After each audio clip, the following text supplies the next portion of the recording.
ज्ञानवापी मामले में हिंदू पक्ष की बड़ी जीत। हिंदू पक्ष का 30 सालों का खत्म हुआ इंतजार। व्यास जी तहखाने में मिला पूजा का अधिकार। AIMIM प्रमुख असदुद्दीन ओवैसी को लगी मिर्ची। ज्ञानवापी मामले में हिंदू पक्ष ने उस कानूनी लड़ाई को जीत लिया है जिसका 1993 से इंतजार था। कोर्ट ने व्यास जी तहखाने में पूजा का अधिकार हिंदू पक्ष को दे दिया है। वाराणसी की जिला अदालत ने हिंदू पक्ष के हक में बड़ा फैसला सुनाते हुए कहा कि हिंदू पक्ष व्यास जी तहखाने में नियमित पूजा कर सकता है। इसके लिए कोर्ट ने जिला प्रशासन को बैरिगेटिंग में 7 दिन के अंदर व्यवस्था कराने का आदेश दिया है। दरअसल ज्ञानवापी के दक्षिण में भगवान नंदी के ठीक सामने है व्यास जी तहखाना। यहाँ 1993 से व्यास जी तहखाने में पूजा बंद थी, लेकिन हिंदू पक्ष को अब कोर्ट से पूजा का अधिकार मिल चुका है। वही कोर्ट का फैसला आते ही हिंदू पक्ष का कहना है कि काशी अब बम बम बोल रहा है। हिंदू पक्ष के वकील विष्णु जैन ने कहा कि ये हमारी सबसे बड़ी जीत है। कोर्ट ने मुस्लिम पक्ष के दावे को खारिज कर दिया। विष्णु जैन के मुताबिक 1993 तक व्यास जी तहखाने में नियमित तौर पर पूजा होती थी। सोमनाथ व्यास का परिवार 1993 तक तहखाने में नियमित पूजा पाठ करता था, लेकिन नवंबर 1993 में अवैधानिक रूप में मुलायम सरकार की ओर से यहां पूजा पर पाबंदी लगा दी गई। पहले यहां बांस बल्ली लगाकर बैरिगेटिंग की गई थी, लेकिन बाद में यहां पक्की तरह से रोक लगा दी गई, जिसके बाद 31 साल से व्यास तहखाने में हिंदू पक्ष की पूजा पर रोक लगी रही। लेकिन 25 सितंबर 2023 को व्यास परिवार के शैलेंद्र कुमार पाठक ने व्यास तहखाने में पूजा के लिए याचिका दायर की थी। शैलेंद्र कुमार पाठक की ओर से कोर्ट में वाद दाखिल कर बताया गया था कि व्यास जी का तहखाना ज्ञानवापी परिसर में नंदी भगवान के ठीक सामने है।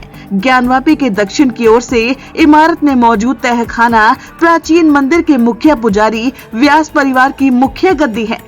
व्यास तहखाना ज्ञानवापी परिसर में वो स्थान है जहां 400 साल से व्यास परिवार शैव परंपरा से पूजा पाठ करते आ रहा था। अंग्रेजों के समय भी मुकदमा जीतकर व्यास परिवार का कब्जा इस तहखाने पर बना रहा, लेकिन नवंबर 1993 में तत्कालीन प्रदेश सरकार ने हिंदू पक्ष को पूजा से रोक दिया था।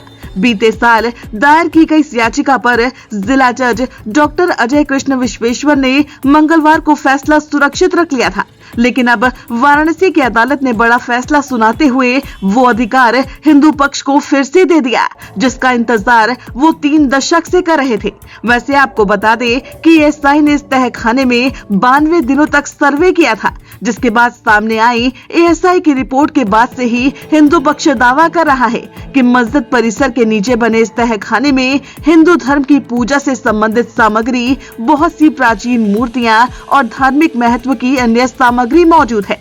बताया जा रहा है कि कोर्ट के आदेश के बाद अब 1 सप्ताह के अंदर प्रशासन पूजा कराने के तरीके पर नियम बनाएगा। पूजा पद्धति काशी विश्वनाथ मस्जिद ट्रस्ट तय करेगा और नंदी जी के सामने से व्यास तहखाने में जाने का रास्ता तय किया जाएगा।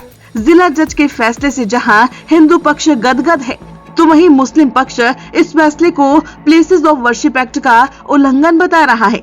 AIMIM प्रमुख असदुद्दीन ओवैसी ने फैसले पर आपत्ति जताते हुए कहा कि आज जज साहब के रिटायरमेंट का आखिरी दिन था। इन्होंने पूरा केस ही डिसाइड कर दिया। जब तक प्रधानमंत्री नरेंद्र मोदी इस एक्ट पर अपनी चुप्पी तोड़ेंगे नहीं कि वो इसके साथ हैं, तब तक ये सब चलता रहेगा। ओवैसी ने कहा कि 1993 के बाद से आप खुद कह रहे हैं कि वहाँ कुछ नहीं हो रहा था। ऐसे में ज्ञानवापी मस्जिद के तहखाने में पूजा की इजाजत देना गलत है। वहीं बाबरी मामले से जुड़े एक सवाल पर उन्होंने कहा कि हाँ, 6 दिसंबर दोबारा हो सकता है, क्यों नहीं हो सकता। वैसे ज्ञानवापी पर कोर्ट के इस फैसले पर ओवैसी को मिर्ची लगना लाजमी है और इसीलिए वो बाबरी जैसी गीदड़ भभकी देने से बाज नहीं आ रहे। खैर, ज्ञानवापी पर बड़ी जीत और असदुद्दीन ओवैसी के इस बयान पर आपका क्या कुछ कहना है, हमें अपनी राय कमेंट करके जरूर बताएं। और अगर अभी तक आपने हमारे चैनल को सब्सक्राइब नहीं किया है तो जल्द से जल्द इसे सब्सक्राइब कर लें।